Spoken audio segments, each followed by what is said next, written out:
Dengue एक ऐसी बीमारी है जो कि मच्छर के काटने से होती है, लेकिन एक्चुअल में है ये एक तरह का वायरल इन्फेक्शन। जब एक मच्छर हमें काटता है तो वो हमारी बॉडी के अंदर वायरस इंजेक्ट कर देता है और उस वायरस की वजह से हमें डेंगू हो जाता है।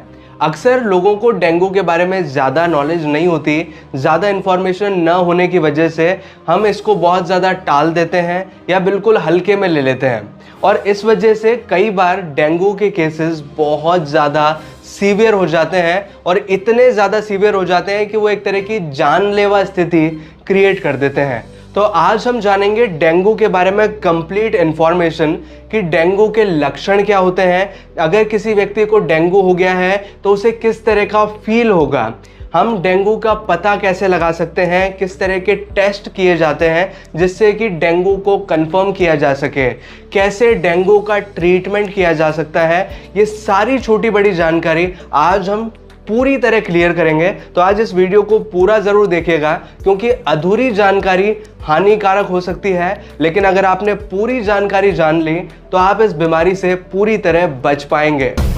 नमस्कार दोस्तों, मैं हूँ आगम सिंह सिसोदिया, स्वागत है आप सभी का।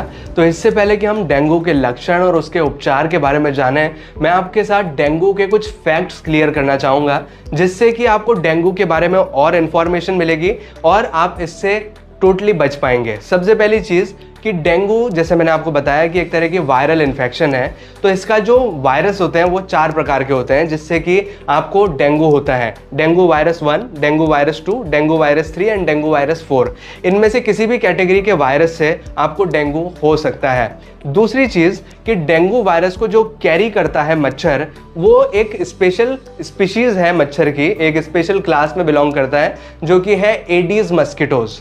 एडीज इजिप्टाई नाम का एक मच्छर होता है जो कि सबसे कॉमन है।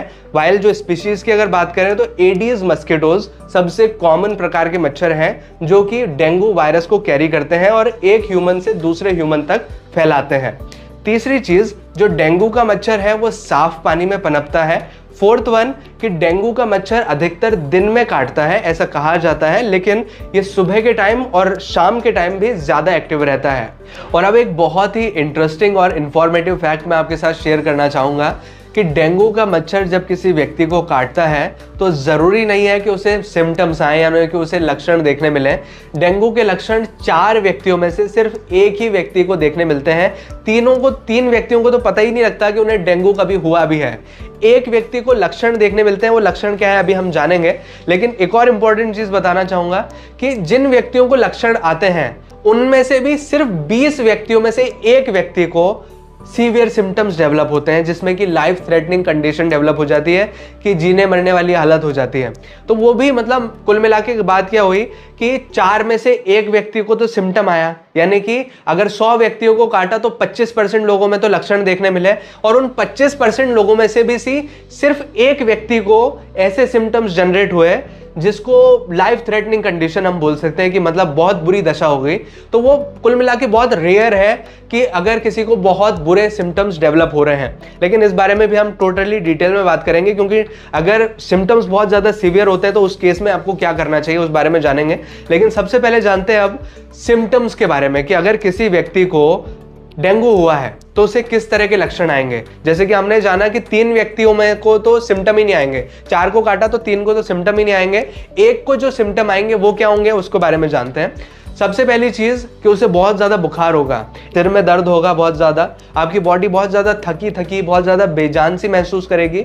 लेकिन ये सिम्टम बहुत ही कॉमन है क्योंकि नॉर्मली सर्दी जुकाम में, किसी भी नॉर्मल बीमारी में ये सिम्टम्स देखने मिलते हैं। लेकिन कैसे आइडेंटिफाई करें कि ये डेंगू है, तो इसके लिए कुछ कॉमन सिम्टम्स और हैं। जैसे कि जब आपको डेंगू होता है तो आपकी आंखों के पीछे बहुत ज़्यादा दर्द महसूस होगा, बहुत ज़्यादा भारीपन आपको लगेगा। इसके साथ ही आपको जॉइंट पेन होगा। जॉइंट पेन मतलब जैसे कि आपका यहाँ जॉइंट है, उंगलियों में जॉइंट है, तो घुटने में जॉइंट है, तो आपको यहाँ बहुत ज़्यादा पेन होगा। इसी वजह से डेंगू को ब्रेकिंग बोन फीवर भी कहा जाता है, यानी कि हड्डी तोड़ बुखार। इतना ज़्यादा दर्द होता है कि ऐसा लग रहा होता है कि आपकी हड्डियाँ टूट रही है। इस तरह के सिम्टम आ सकते हैं। आपको वॉमिटिंग हो सकती है, मतलब आपको उल्टियाँ होना शुरू हो जाती है। तो अगर आपको आंखों के पीछे दर्द, हड्डियों के जॉइंट्स में दर्द, बहुत ज़्यादा बेचैनी, बहुत तेज बुखार और उल्टी होना, इस तरह के लक्षण आ रहे हैं, तो हो सकता है कि ये डेंगू के लक्षण हो। तो ऐसे केसेस में आपको तुरंत डॉक्टर के पास जाना चाहिए और अपना टेस्ट करवाना चाहिए डेंगू के लिए।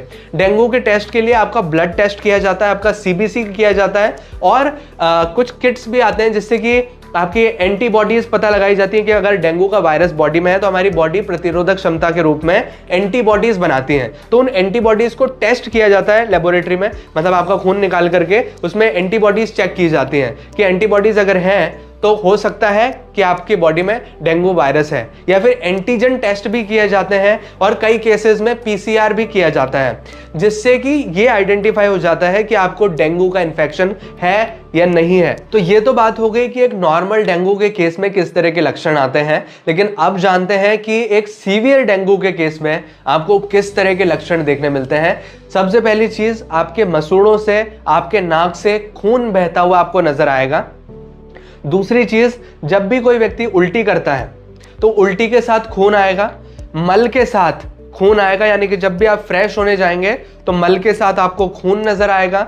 आपके पेट में बहुत ज्यादा दर्द होगा और आपको सांस लेने में बहुत ज़्यादा तकलीफ होगी। आप बहुत जल्दी रैपिडली ब्रीथ करेंगे और आपकी बॉडी वीक हो जाएगी, कमज़ोर हो जाएगी। तो अगर इस तरह के लक्षण आपको देखने मिलते हैं तो ये सीवियर डेंगू के लक्षण हो सकते हैं। तो ऐसे केसेस में आपको इमीडिएटली इमरजेंसी में हॉस्पिटल जाना चाहिए, क्योंकि ऐसे टाइम पर आपकी प्लेटलेट्स इतनी जल्दी से गिर रही होती हैं कि आपकी बॉडी में जो प्लेटलेट्स का अमाउंट है बहुत ज़्यादा कम हो जाता है। और अगर प्लेटलेट्स का अमाउंट इसी तरह से गिरता रहा तो लाइफ थ्रेटनिंग कंडीशन क्रिएट हो जाती है, जिससे कि कई लोगों में देखा गया है कि उनकी जान भी चली जाती है। तो ऐसे केसेस में आपको इमीडिएटली इमरजेंसी में हॉस्पिटल जाना चाहिए। डॉक्टर जैसे ही आपको इस कंडीशन में देखते हैं तो वो आपके बॉडी में प्लेटलेट्स चढ़ा देते हैं, आईवी फ्लूइड्स चढ़ा देते हैं, जिससे कि बॉडी को स्टेबल रखा जा सके और बॉडी को इस काबिल बनाया जा सके कि वो उस डेंगू वायरस से लड़ ले। क्योंकि डेंगू का कोई स्पेसिफिक ट्रीटमेंट अभी तक नहीं है, कोई भी ऐसी मेडिसिन, कोई भी ऐसी दवाई अभी तक नहीं है जिससे कि डेंगू को पर्टिकुलरली ट्रीट किया जा सके। प्लेटलेट्स चढ़ाना, आईवी फ्लूइड्स चढ़ाना तो इसलिए जरूरी है क्योंकि बॉडी को स्टेबल रखना जरूरी है और इसी से इलाज किया जा सकता है। और डॉक्टर आपको पैरासीटामोल बुखार के लिए देते हैं, लेकिन इसमें कुछ दवाइयां हैं जिसे अवॉइड किया जाता है, जैसे कि आइब्रोफेन है, एस्पिरिन है, क्योंकि एस्पिरिन जैसी दवाइयां खाने से आपका खून पतला होता है और खून पतला होने की वजह से और ज्यादा रिस्क है ब्लीडिंग होने का। लेकिन आयुर्वेद के अनुसार एक बहुत कॉमन उपाय है जो कि बताया जाता है, जिससे कि आपका प्लेटलेट्स का जो काउंट है बहुत जल्दी बढ़ने लगता है। बाबा रामदेव ने अपने कई सेशंस में इसके बारे में जिक्र किया है। इसका जो फॉर्मूला है वो कुछ इस तरह से है कि आप 2 पपीते के पत्ते ले लीजिए, 3 से 5 गिलोय के पत्ते ले लीजिए, 1 अनार ले लीजिए और एक छोटा पीस एलोवेरा का ले लीजिए। इन चारों चीज़ों को मिक्स करके आप मिक्सी में पीस लीजिए और इसका जूस बना लीजिए। थोड़ा पानी डालकर इन चारों चीज़ों को मिक्स करिए और जूस बना लीजिए और इस जूस को दिन में 3 से 4 बार पीजिए। इससे आपका प्लेटलेट काउंट बहुत ज़्यादा बढ़ने लगता है। उन्होंने कई सेशंस में बताया कि 5,000 से लेकर 25,000 तक प्लेटलेट्स एक दिन में बढ़ जाती हैं इस नुस्खे को आजमाने से। तो अगर आपके साथ भी ऐसा कुछ होता है तो आप भी इस तरह का नुस्खा आजमा सकते हैं, लेकिन घर पर इलाज करने की कोशिश बिल्कुल नहीं करनी है। अगर इस तरह के सीवियर सिम्टम्स आते हैं, इमरजेंसी में तुरंत जाना है। डॉक्टर जो ट्रीटमेंट दे रहे हैं उसको कंप्लीटली कराना है। और ये जूस जो मैंने जो आपको बताया, उसको पीने से पहले भी आप एक डॉक्टर की सलाह जरूर लें, उसके बाद इस जूस को पिएं। वैसे बहुत इफेक्टिव उनके द्वारा बताया गया है, लेकिन फिर भी थोड़ा इस टाइम पे सतर्क रहना, अवेयर रहना बहुत ज़रूरी है। जिस तरह की कंडीशन है उस तरह से एक्ट करें और घर पर तो इलाज बिल्कुल ना करें, क्योंकि जिन लोगों की अधिकतर जान जाती है वो क्या करते हैं कि घर पर इलाज करते हैं, 2 दिन तक देख लिया और फिर जा रहे हैं आराम से। ऐसा नहीं करना है। अगर सीवियर सिम्टम आ रहे हैं तुरंत आपको डॉक्टर के पास जाना है और अपना इलाज करवाना है। और अगर आप चाहते हैं कि आपको डेंगू कभी हो ही ना, तो इसके लिए आपको डेंगू के मच्छर काटने से अपने आप को बचाना पड़ेगा, क्योंकि prevention is better than the cure. तो इसके लिए आपको करना यह है कि आप जब भी बाहर जाएं तो अपनी बॉडी को टोटली कवर अप करके जाएं, फुल स्लीव्स के कपड़े पहने, और इस तरह के आप मस्किटो रिपेलेंट का भी यूज़ कर सकते हैं। वैसे ये तो बच्चों के लिए, छोटे बच्चों के लिए, लेकिन बड़ों के लिए भी आता है। जिस तरह के इस तरह के अगर आप लगा लेते हैं अपनी बॉडी पर, तो मच्छर आपसे दूर रहते हैं और मच्छर आपके पास नहीं आएंगे तो काटेंगे नहीं, ऑब्वियस सी बात है। तो इसमें कुछ इंग्रेडिएंट होते हैं जैसे कि DEET या फिर यूकलिप्टस ऑयल। इस तरह के अगर इंग्रेडिएंट वाला आपको मस्किटो रिपेलेंट मिल रहा है तो वो आपके लिए बेटर रहेगा। तो ये 2 इंग्रेडिएंट आप उसमें चेक करें, इनमें से कोई भी एक हो सकता है। तो इस इंग्रेडिएंट वाला मस्किटो रिपेलेंट आप ले सकते हैं। और जिस भी कमरे में आप सो रहे हैं उसको साफ सफाई वाला रखिए। उसमें अगर कहीं अंधेरी वाली जगह है जहाँ पर मच्छर पनप रहे हैं या पानी आपका बहुत टाइम से पड़ा है, तो उस चीज़ों को खाली करते रहें। मतलब कुल मिला के मच्छरों को पैदा नहीं होने देना है और अपने पास नहीं आने देना है, ताकि आप डेंगू से बच सकें। तो ये है डेंगू के बारे में कुछ ज़रूरी जानकारी। आई होप कि आपको इस वीडियो से कुछ ना कुछ सीखने को ज़रूर मिला होगा। अगर आपको ये वीडियो हेल्पफुल लगा हो तो प्लीज़ वीडियो को लाइक कीजिएगा, इसे शेयर ज़रूर कीजिएगा अपने दोस्तों और अपने फैमिली मेम्बर्स के साथ, और ज़्यादा से ज़्यादा शेयर कीजिएगा, क्योंकि अगर आप इसको शेयर करते हैं तो आप डेंगू के बारे में अवेयरनेस फैला रहे हैं, जिससे कि लोगों की जानें बच सकती है